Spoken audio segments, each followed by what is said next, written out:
Tales with Gigi presents The Frog Prince.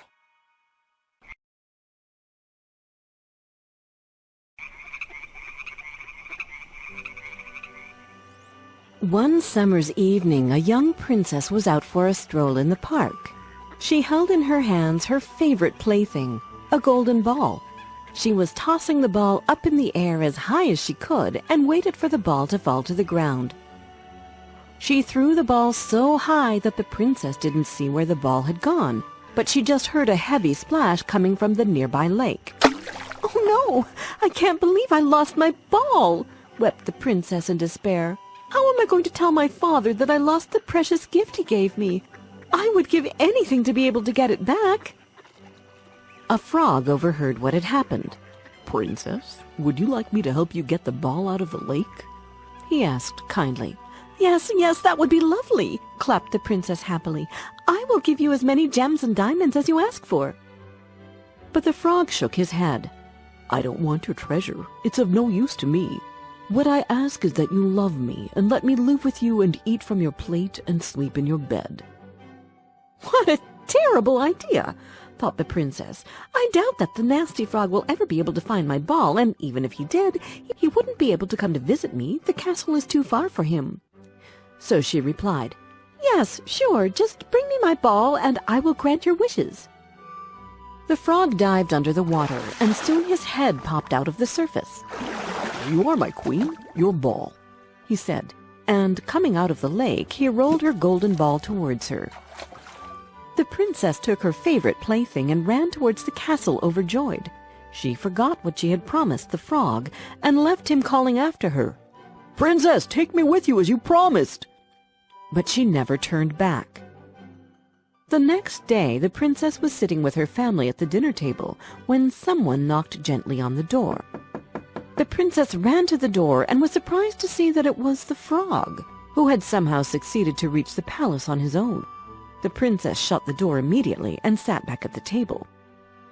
"Who was it that upset you so much, my darling?" her father asked. "Oh, father," said the princess, not knowing how to explain what happened at the lake. "Yesterday I was playing with the gold ball you gave me as a present when I dropped it in the lake. There was a frog there, and the frog offered to help me to get it out from the lake bottom. In return, I had to promise that he could live with me here." The king thought for a while, but then he said, "You are a princess, and princesses should never give empty promises. Stick to your words and let him in." The princess went to open the door, and the frog jumped to the dinner table, making nasty tapping and splashing sounds. The frog turned his head to the princess. "Please, lift me so that I can sit on the chair next to you," he asked. The princess placed the frog on the chair next to her. She was wiping her hand in disgust when the frog spoke again. "Lift me on the table now so that I can eat off your gold plate."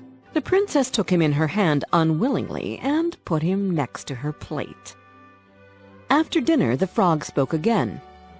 "I am so tired now," he said. "Take me to your bedroom and put me in your bed." So the princess took him to her chamber and left him on the pillow next to hers.